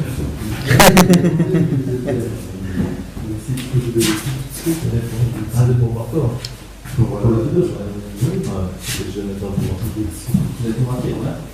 J'ai marqué, voilà, sur l'enveloppe, j'ai mis, et voilà. Bonsoir. Messieurs, je commence par les. Je suis né à une époque où on commençait par les anciens et on descendait. Voilà, vous avez tout à fait raison. Vous restez 5 minutes? Bien sûr. Allez, installez-vous. Donc, ça, je fais la symétrie. mais c'est pas si compliqué. נוסף. Ça y est, Marcha. Alors, il a posé une question. Il a dit que lorsque les Bnei Israël, les Juifs étaient en Égypte, il les a laissés pendant 210 ans galérer. Et que c'est après 210 ans que les Juifs ont commencé à pleurer et à demander que là, Hachem, il s'est souvenu de l'alliance qu'il a fait avec Abraham, Yitzhak et Jacob. Qu'est-ce que ça veut dire qu'il s'est souvenu avant? Il a oublié? Est-ce que Dieu peut oublier? C'est la question qu'il a posée. C'est une excellente question. C'est pas possible. Alors pour ça, il faut comprendre aussi ce qu'on avait dit avant, que lorsque les Juifs étaient en Égypte, ils priaient à Dieu, mais ils priaient au Dieu de Yitzhak, pas de Abraham et pas de Jacob. Pourquoi? Yaakov, parce que c'est lui qui est descendu, c'est lui qui les a amenés en fin de compte. Et Abraham, parce qu'Abraham n'a rien dit lorsque Dieu lui a dit je vais mettre tes enfants 400 ans en esclaves. Il n'a rien dit, il a dit ok. Il a dit t'aurais pu dire quelque chose quand même. Maintenant on est en galère. C'est normal, c'est compréhensible, c'est leur façon de penser. Alors pour ça, il faut comprendre un petit peu la raison pourquoi est-ce qu'Abraham il n'a rien dit. Et vous allez comprendre pourquoi il a dû se souvenir. Lorsque Hachem il a créé le monde, il a mis Adam et Ève, on fait un petit résumé, et il a mis un fruit interdit. Ce fruit interdit, il leur a dit, si vous le mangez, vous allez prendre ce qui n'est pas bon, vous allez le mettre à l'intérieur de vous. Et un des problèmes majeurs, c'était, comme on a dit, c'était les problèmes sexuels entre hommes et femmes. Ça c'est la chose, la pire, le virus le plus catastrophique qu'il y a dans le monde. Et encore aujourd'hui, l'immoralité, il n'y a pas pire que ça. Alors Hachem, au bout d'un moment, il trouve une personne qui est la seule personne qui pense à lui. Dans tout le monde entier, après 2000 ans, après 1000 ans, elle a trouvé que Noach, et encore c'était pas à 100%, enfin ça dépend des avis. Et après 1000 ans, après Noach, c'est Abraham, le seul qui pense à Dieu. Donc il a dit à Abraham, je vais te tester 10 fois, après qu'il a testé 10 fois, et qu'il a vu qu'il pensait vraiment à Dieu, qu'il croyait en Dieu 100%, il a dit ok, toi et tes enfants vous êtes choisis, ça y est, mais Souda, c'est tes enfants à toi qui seront le peuple choisi. Je leur donnerai la Torah, ils vont réussir, tout va bien. Mais j'ai un problème. Il dit comme ça, Abraham, j'ai un souci. Le problème c'est que depuis qu'Adam et Ève ils ont mangé le fruit interdit, il y a un virus à l'intérieur du corps de chaque personne qui est dans ce monde. Ce virus, c'est l'immoralité. Pour pouvoir enlever cette immoralité, il faut un vaccin. Ce vaccin, c'est 400 ans d'exil. Tant qu'il n'y a pas 400 ans d'exil qui est passé sur la personne, l'immoralité sera encore à l'intérieur de la personne. Pourquoi ça continue malgré les 400 ans? Attendez, c'est pas fini, c'est pas fini. Oh là là. Des titres comme ça dans les journaux. Qu'est-ce qui s'est passé? Après que Abraham il entend ça, il dit ok, s'il n'y a vraiment pas le choix pour qu'on reçoive la Torah, je dis rien. Je te fais confiance Dieu, je te dis rien. C'est pour ça qu'il n'a rien dit. Yitzhak, lui il a dit on va être fort, on va gagner. C'est pour ça qu'il n'est pas sorti d'Israël. Yaakov, il n'a pas voulu aller en Égypte. Mais il a compris qu'il n'y avait pas le choix, c'était le chemin que Dieu avait choisi. Donc il y va quand même. Je fais vite parce que sinon on ne va jamais y arriver. Mais en fin de compte, il faut rester que 210 ans. À la fin de 210 ans, les enfants d'Israël ils crient, ils disent on n'en peut plus. Tu veux nous faire un vaccin, mais des fois le vaccin c'est trop fort. C'est quoi un vaccin? C'est qu'on met un petit peu et encore un petit peu pour que le corps s'habitue, fasse des anticorps, pour que la prochaine fois quand il y a encore un problème, on y gagne plus facilement. À la fin de 210 ans d'esclavage, les Juifs ils ont dit on n'en peut plus de ton vaccin. C'est plus possible. C'est plus possible. Alors Hachem il dit je me suis souvenu qu'en fin de compte j'avais quand même dit à Abraham, Yitzhak et Yaakov que c'est vous qui allez recevoir la Torah. Même si le vaccin n'est pas fini, c'est quand même pour vous. Alors qu'est-ce qu'il a fait? Il leur a dit je vais vous donner quelque chose qui va essayer d'enlever encore une grande partie de l'immoralité. On va couper une partie. Ça c'est la Brit Mila, la circoncision. Et ça enlève une partie du plaisir. C'est pour cela qu'on a la circoncision juste avant de sortir d'Égypte. Parce que sinon, on n'aurait pas pu sortir d'Égypte. C'est pour cela que quand on fait le Seder de Pessah ou même le sacrifice pascal, personne ne pouvait manger du sacrifice pascal s'il n'avait pas fait la circoncision. Impossible.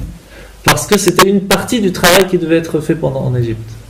La même chose aujourd'hui, quand on fait le Seder de Pessah et qu'on arrive à la fin du Seder et qu'il y a l'afikoman, quelqu'un qui n'a pas la circoncision ne peut pas manger l'afikoman. Parce que c'est en rapport avec le sacrifice pascal, c'est le but de la raison pourquoi est-ce qu'on est sorti d'Égypte, pourquoi on était 210 ans en esclavage. Mais malheureusement, on n'était pas 400, c'était que 210. Alors il y a des réponses qui disent que les 400, en fin de compte, comme ils ont travaillé la nuit aussi, alors ça fait 400. Mais en fin de compte, ça faisait que 210. Et il manque encore un petit peu, c'est pour ça qu'il reste encore un petit peu. Et combien de nitzutzot, combien d'étincelles divines ont été réparées en Égypte sur les 400 202, parce qu'on dit Erevra Vala Otam. Il n'y a que 202 forces qui ont été arrangées. Et donc combien il restait jusqu'à 400 198, c'est pas grand chose. Combien de temps on galère depuis pour pouvoir finir les 198 qu'eux ils ont fait en 210 ans? Plus de 2000 ans. Mais c'est 2000 ans, 2500 ans. Il C'est plus. Il nous reste combien? Il reste plus rien, c'est fini, parce que le rabbi, après qu'il a expliqué tout ça, il dit que même les tzartzach et takaftorim, ça veut dire même frotter les boutons avant de donner à une personne que l'habit il est clean, même frotter les boutons c'est fait. Donc c'est fini. Qu'est-ce qui manque?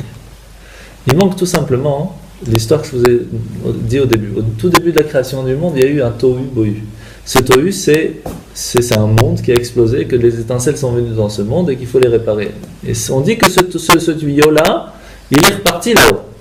Mais lorsqu'on fait de la plomberie, tout le monde connaît que lorsqu'il y a de l'eau qui coule, d'abord on ferme l'eau, après on répare le tuyau, et après il faut réouvrir l'eau. Et bien, pendant les 3000 dernières années, on a réparé le tuyau. Tout ce qui manque, c'est rouvrir l'eau. Vous savez qu'Hachem, le rabbi, tout ça, il nous dit dans la Torah, il nous dit, ça y est, tout le travail était fait, même frotter le tuyau, même arranger les joints, tout est fait. Qu'est-ce qui manque? L'eau. Il faut ouvrir, c'est tout. Comment on fait pour ouvrir l'eau? Il est sur une balance. Et le truc pour ouvrir l'eau, il est comme ça tout droit. Chaque fois qu'on fait quelque chose de bien, ça tourne un peu ici. Chaque fois qu'on fait une bêtise, ça tourne un peu ici. Et c'est tout le peuple d'Israël ensemble qui travaille. Lorsqu'on va faire tout, le tuyau va s'ouvrir, Mashiach est là. Donc il y a quelque chose qui fait pencher la balance d'un coup. C'est Shabbat. Lorsque tout le peuple juif fera Shabbat, tout de suite ça s'ouvre. Il n'y a pas direct. Mais il y a d'autres choses. Chaque fois qu'on fait une bonne action, ça fait encore un peu. Et le problème, c'est que des fois, on ne se rend pas compte qu'on a la possibilité de faire une bonne action. On se dit, c'est pas grave, on s'en fout. Ouais. Le problème, c'est que peut-être on était à 1 millimètre de faire ouvrir l'eau. Et c'est ce millimètre que nous, on devait faire aujourd'hui. À 7 secondes précises, on avait la possibilité d'ouvrir le dernier millimètre. Et c'est pour ça que chacun a une responsabilité énorme. Et c'est pour cela que la fête de Pessah, lorsqu'on va faire tout ça, on va faire après, on arrive maintenant au diplé. Le diplé, c'est une grosse claque que Pharaon reçoit. Cette claque, elle est un petit peu celle qu'on doit se rendre compte nous aussi. On veut sortir d'Égypte, il faut les dipler. Qu'est-ce que ça veut dire? Première chose, c'est l'eau en sang. L'eau, c'est la froideur qu'on a pour faire les bonnes actions. C'est tombé, fatigant. On n'est pas chaud. Même quand on fait parce qu'il faut faire. D'abord, il faut transformer l'eau en sang. Mettre de la chaleur, des simcha. Il faut faire les choses bien avec kiff. Mais réfléchis si tu veux un kiff. Tu veux aller voir je sais pas moi, tu vas aller voir un film. Tu vas voir un film nul. Oh, tu vas voir un bon film si déjà tu le fais bien. Tu veux faire la Torah, tu veux faire Shabbat. Fais-le pas juste que ça. Fais-le bien. Réfléchis comment le faire bien. La même chose. Deuxième chose, c'est les grenouilles. Les grenouilles, c'est que des fois la froideur, elle sort pour t'embêter. C'est ça le problème. Comment on fait dans ces cas-là? Il faut la sortir de soi-même. Il faut aussi réfléchir où est-ce qu'elle est cette froideur. C'est pour cela que, comme on a expliqué la semaine dernière, lorsque on fait la vérification du Hametz, qu'est-ce qu'on fait le soir? On garde le Hametz pendant une nuit. Et c'est le lendemain qu'on le brûle. Pourquoi on ne brûle pas tout de suite? Parce qu'il faut attendre, il faut l'étudier, il faut savoir qu'est-ce qui nous rend froid, qu'est-ce qui nous embête pour faire le bien.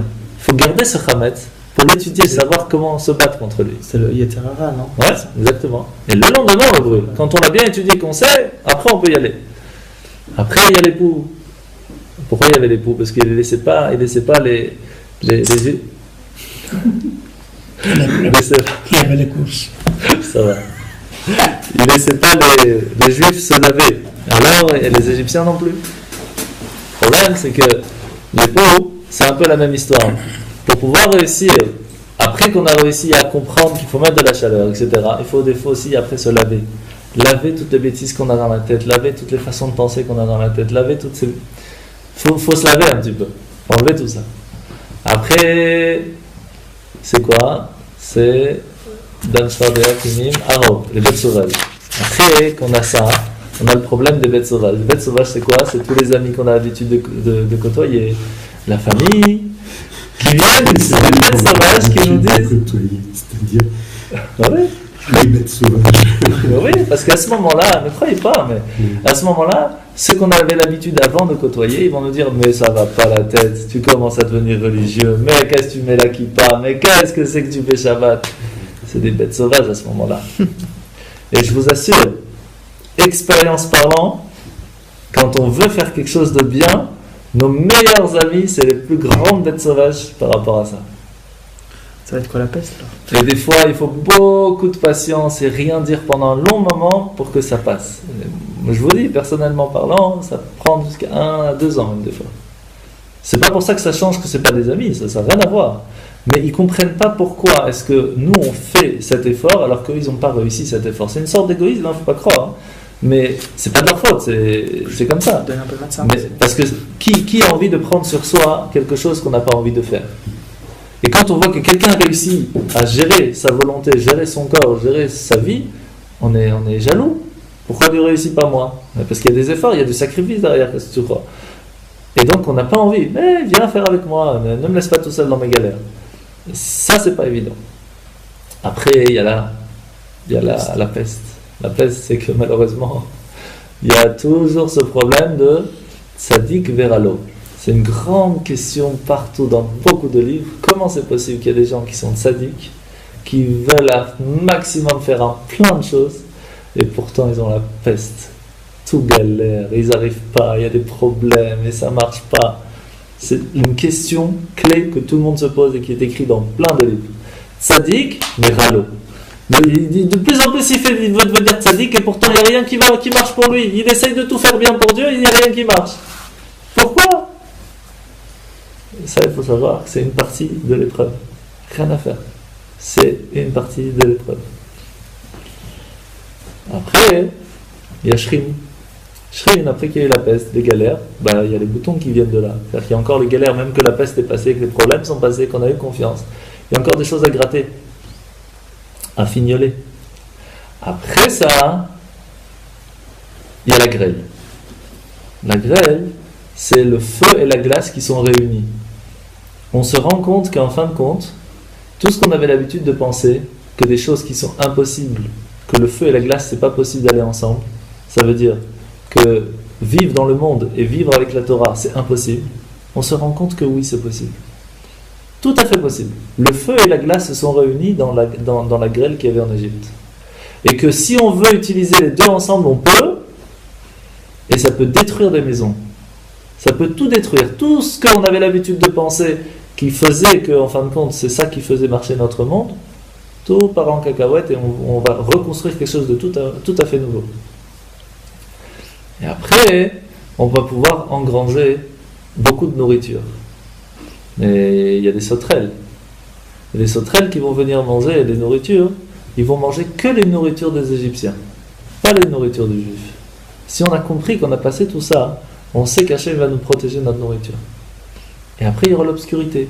Dans l'obscurité, tout celui qui reste dans l'obscurité, eh bien malheureusement, il ne pourra rien voir. Mais celui qui est passé par toutes les épreuves d'avant et qui a véritablement vu la lumière, même dans l'obscurité, il pourra voir cette lumière, comme les Juifs que dans l'obscurité, ils voyaient tout. Et après, dans la Maquette Bechorot, dans la mort des premiers-nés, et qu'on prend sur soi le sacrifice d'avoir une confiance totale en Dieu, Hachem, il est descendu lui-même pour nous protéger. Parce que l'ange destructeur, il ne pouvait pas faire la différence entre le juif et le non-juif. Parce qu'en fin de compte, quand on regarde, on n'a pas tellement de différence. On fait aussi des bêtises et personne n'est parfait. Et même après qu'on a fait tous des efforts, on n'est quand même pas parfait. Parce que personne n'est parfait, on fait tout ce qu'on peut. Mais à partir du moment où on prend sur soi d'avoir une confiance totale en Dieu, alors il n'y a pas de stress. Parce que Hachem sera toujours là pour nous protéger, quoi qu'il se passe. Et ça, c'est la dernière des diplés. C'est pour cela que lorsqu'on va prendre le verre des diplés, premièrement, on ne met pas le doigt, comme ça. Ça, c'est séfarade. On prend et on verse. Et si vous avez un voisin que vous voulez qu'il déménage, vous prenez ce qui a été jeté, vous le mettez devant la porte. Dans l'année, il déménage, sûr à 100%. Parce que ce vin-là qui a été jeté, il est hyper dangereux. Il faut le jeter direct aux toilettes. C'est un vin qu'il ne faut pas toucher. Direct aux toilettes. Ça, c'est bon pour les gens constipés. Il ne faut pas le boire, celui-là. Hein. Celui-là, il est dangereux. Celui-là, c'est directement aux toilettes. Et donc, c'est pour cela qu'après, Rabbi Eliezer, bon, il est tard là déjà. On continue ? Non. Il y a plein, tu sais, la Haggadah, c'est... Juste une petite question pour voir si vous vous rappelez de l'année dernière. Dans Dayenu, on pose, on dit, si tu nous aurais sortis d'Égypte et tu n'aurais pas fait tous les miracles, ça nous aurait suffi. Ok, ça on peut comprendre. On aurait pu sortir plus facilement, on n'est pas obligé de faire tout ça. Par contre, il y a un truc un peu spécial. Si tu nous aurais amené devant le mont Sinaï, mais qu'on n'aurait pas reçu la Torah, ça nous aurait suffi. Ouais. Ça t'aurait suffi? Tu serais arrivé, tu aurais fait les galères, 210 ans d'esclavage, tout ça pour recevoir la Torah, tu arrives devant le Sinaï, ça te suffit? Ouais, c'est pas bon. Hop. Je sais pas, c'est rien de l'avant avant-dernier. Mais il ne faut pas s'attendre à quelque chose non plus. Ouais, quand même, on est des humains. Ouais, mais. Bien sûr, ça nous aurait suffi. La liberté, ça n'a pas de prix. On est déjà libre, on est déjà sorti d'Égypte. C'est formidable. Ouais, mais sans continuation, sans livre pour pouvoir continuer, ça nous. La liberté, c'est énorme. Ouais, mais c'est quoi la liberté? C'est ne plus être emprisonné, c'est ne plus être emprisonné par qui? Sous quelqu'un d'autre. Il y avait les Égyptiens, il y avait tout ça. Donc c'est un après sentiment formidable. le problème, c'est que la liberté, c'est très faux. Dites à un enfant, voilà, tu es libre de faire tous tes choix que tu veux. C'est super dangereux. C'est hyper dangereux de faire ça. Non, on ne parle pas des enfants. Mais parce que vous croyez que quand on sort d'esclavage, on n'est pas des enfants. Et que vous croyez qu'aujourd'hui, à notre âge, on n'est pas encore des enfants. On est plus que des enfants. C'est formidable. Oui, mais c'est pas possible de dire que ça nous aurait suffi. Encore des enfants, sans qu'il y ait une on chante même, c'est formidable. Oui. Dayenu. Autre chose, je suis persuadé que sur les champs de bataille, quand ils se battaient au couteau, à la dague, chantaient Dayenu. Non, je ne parle pas de Dayenu. S'il y en avait un qui avait tué son ennemi, qu'il le voyait mourir, il devait en être content, même s'il mourait pas longtemps après. Ah oui, c'est sûr. Le premier il l'a tué. Et rien que ce sentiment, ça devait être formidable. Là, on sort de prison et on a le sentiment d'être sorti de prison. Ça, c'est merveilleux, même si on meurt 2 minutes après.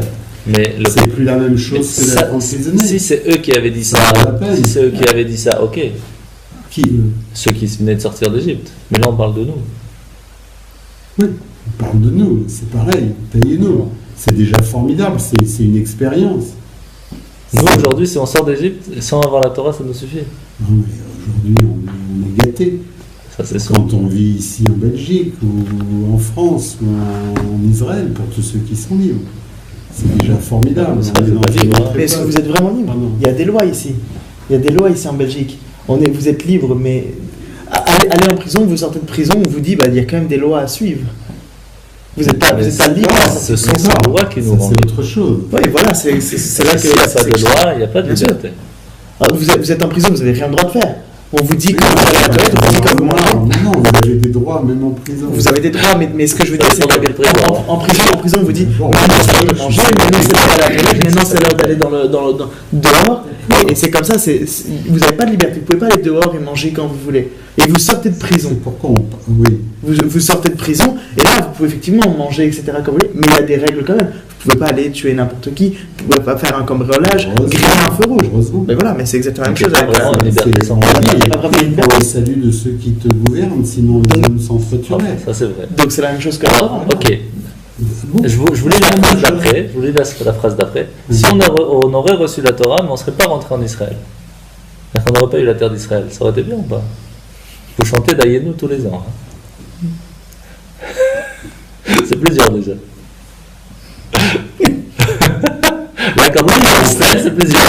Non, oui, bien sûr, ça aurait suffi. Chaque chose qu'on a, on ne va pas commencer à. Exact. À réclamer, je veux dire.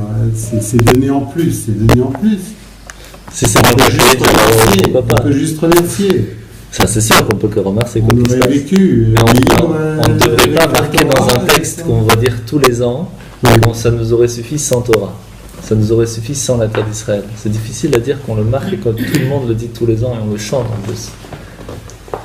C'est difficile à dire. Non, mais il ne faut pas croire à toutes les chansons non plus, les paroliers. Ah non, mais là, c'est pas une chanson. C'est pas, non, ça, c'est pas un texte d'une chanson. On en a fait une chanson pour que ce soit plus facile à lire. Alors, qui l'a écrit? Alors, il y a plusieurs choses. Premièrement, il y a Moshe, c'est la première personne qui en a parlé à ses enfants. Parce que ses enfants, ça c'est ma mère qui m'a appris hier. Je ne savais pas. C'est Moshe la première personne qui a fait la Haggadah parce que ses enfants, lorsqu'ils sont sortis d'Égypte, ses enfants n'étaient pas en Égypte. Donc ils n'ont pas vécu ça. Donc la première année où ils ont fait Pessah, ses enfants ils se disent qu'est-ce que vous fêtez? Nous on était à Midian. Pourquoi c'est quoi? Alors il était obligé de raconter. Donc c'était la première Haggadah entre guillemets qui a été faite, même si c'était pas le même texte, mais c'était la première sorte d'Haggadah. Après, la vraie Haggadah, parce qu'après tout, la base c'est raconter la sortie d'Égypte. Donc après, pendant un petit 1000 ans comme ça, il y a eu, chacun faisait sa Haggadah personnelle, il n'y avait pas un texte classique. Chacun racontait comme il se rappelle, comment ses parents lui racontaient, etc., etc. Le but c'est de raconter les sorties d'Égypte. Après, lorsqu'il y a eu la destruction du deuxième temple, à ce moment-là, la grande assemblée a dit il faut qu'on fasse un texte, sinon ça va s'oublier. À ce moment-là, au temps de la Mishnah, ils ont fait ce texte comme la prière. La prière, c'est la même chose. Avant, les gens ils priaient, ils parlaient à Dieu, ils n'avaient pas besoin d'un texte. Aujourd'hui, on a besoin d'un texte. Ça, c'est la grande assemblée avec la Mishnah, etc. Donc, il y a eu des choses qui sont rajoutées plus tard, avec Rabban Gemiel, Rabbi Akiva, etc. Il y a des parties de base, et puis ça s'est rajouté un petit peu. Alors, Dayenu. Dayenu, c'est que si on serait arrivé devant le mont Sinaï, avec tout ce qu'on aurait vu, tout ce qu'on aurait vécu, comment Hachem nous a sauvés, etc., on n'aurait pas eu besoin d'un livre spécial où c'est écrit quoi faire pour faire. On aurait fait de nous-mêmes. Sans recevoir la Torah, on aurait fait la Torah sans avoir besoin qu'on nous l'oblige. Mais par contre, comment on explique qu'en sans Israël, on aurait pu réussir?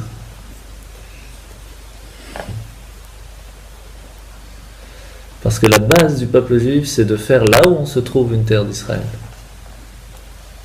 Là où on se trouve, on doit en faire une terre d'Israël. On est en Belgique, on doit faire de la Belgique une terre d'Israël. Qu'est-ce que ça veut dire? C'est pas parce qu'on est dans un autre endroit qu'on ne peut pas faire la Torah. Là où on se trouve, on peut faire la Torah, on peut faire les mitzvot, on peut faire tout ce qu'il faut pour faire ce que Dieu nous demande. Il n'y a rien qui nous empêche. Et on peut faire de là où on se trouve une terre d'Israël. Mais après, en fin de compte, Hachem nous a quand même fait donner la terre d'Israël. Qu'est-ce qu'il dit? La dernière chose, si on serait rentré en Israël et qu'il ne nous aurait pas donné le Beth Amikdash, ça nous aurait suffi. Pourquoi? Parce que le Beth Amikdash, il est fait pourquoi? Pour nous faire pardonner des fautes, pour pouvoir nous approcher de Dieu. À ce moment-là, ils étaient tellement extraordinaires, tellement proches de Dieu, que sans ça, ils auraient pu très bien être proches de Dieu. Là, par exemple, pourquoi est-ce que les femmes n'ont pas besoin de mettre des tefilines, le talit, la kippa? Pourquoi ils n'ont pas besoin? Parce que lorsqu'il y a eu l'histoire du veau d'or, les juifs ils ont dit, enfin pas les juifs, les rêveraves, les égyptiens ils ont dit, mais la brute, on a besoin d'un intermédiaire entre nous et Dieu. On a besoin d'un intermédiaire entre nous et Dieu. Qu'est-ce qu'on va faire? Les femmes ils ont dit, qu'est-ce que tu as besoin d'un intermédiaire? Dieu il est avec nous. C'est pas Moshe, ben alors il y a Hachem il est là. Les hommes ils ont dit, non, on veut un intermédiaire, on va faire un veau d'or. Et les femmes, ils n'ont pas voulu donner leurs bijoux. Ils n'ont pas voulu d'intermédiaire entre eux et Dieu. Et donc, nous, on a besoin d'un intermédiaire entre nous et Dieu, alors qu'ils n'ont pas besoin. Simplement. Et donc, toute l'histoire de la construction du Mishkan, du Beth Amikdash, tout ça, c'est pourquoi? Pour nous faire pardonner nos fautes.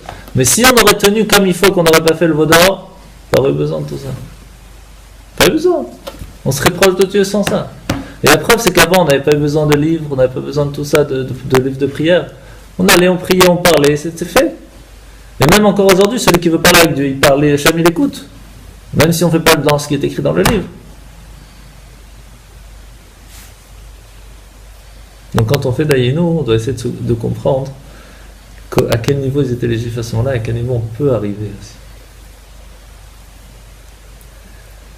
Pas évident. C'est pour cela qu'en fin de compte, on doit dire 3 choses. C'est avec ça qu'on finit, on doit dire 3 choses pour être quitte de la Haggadah. Pessah, Matzah et Maror. C'est-à-dire que si vous voulez être tranquille, vous buvez 4 verres, Pessah, Matzah, Maror, vous allez dormir. En fait, non, ça marche pas. Si on boit les 4 verres d'un coup, on n'est pas quitte. On n'arrive pas à dire les 3. C'est ça. Non, mais c'est on n'est pas obligé de boire du vin. On est obligé de boire 4 verres de vin, sinon on n'est pas quitte de Pessah. Je ne serais pas quitte. La quantité par exemple. Vous pouvez boire du jus de raisin. Du jus de raisin. C'est mieux de boire du vin. Hein. Si vous n'avez pas la possibilité. Mais moi je bois du jus de raisin, mais je mélange avec un peu de vin pour dire que j'ai bu un peu de vin. Quelques gouttes. J'ai compris aujourd'hui que je suis allergique au vin. Alors pendant Pessah, vous serez allergique. Je prends du vin, j'ai la jambe gauche qui gonfle. Je bois un fond de verre, là, il y a un mois peut-être, je ne sais plus, au lieu d'avoir, j'ai trempé mes lèvres et plouf. Ah ouais, carrément. Ah oui. Alors prenez du jus de raisin, que ça coûte. C'est ce que je dis, je ne boirais pas de vin. Si vraiment c'est le vin, on n'en parle même pas. Alors prenez du jus de raisin, c'est bon, c'est... Peut-être, je ne sais pas du tout, je ne supporte pas.